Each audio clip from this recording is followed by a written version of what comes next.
Ever felt like gusto mong magsimula ng sideline online pero lagi kang nauudlot? Don't worry, I've been there too. Minsan nakala mo kailangan mo ng malaking puhunan, pero totoo, mindset lang pala muna ang puhunan.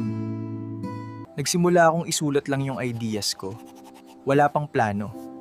Just one step. Step 1. Alamin kung ano yung kaya mong i-offer, writing, editing, o pagbebenta ng old items. Step 1. Alamin kung ano yung kaya mong i-offer, writing, editing, o pagbebenta ng old items. Hindi mo kailangan maging expert. Kahit simpleng skill, may value yan online. Step 2. Gamitin mo yung libre. Canva, FB Marketplace, Google Sheets. Start small, zero cost. Ang daming free resources online. Matuto muna bago gumastos.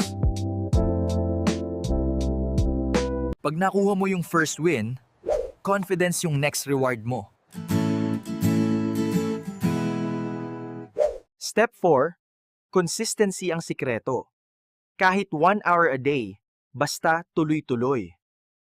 Normal na ma-reject. Pero tandaan, bawat no ay papunta sa isang yes. Yung first 1,000 pesos ko, hindi kalakihan, pero napakalaki ng meaning. Gamitin yung kinita para i-improve pa sa mong.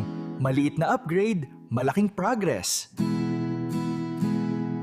Ang tunay na success, hindi biglaan. Pero bawat araw na di ka sumuko, panalo yan.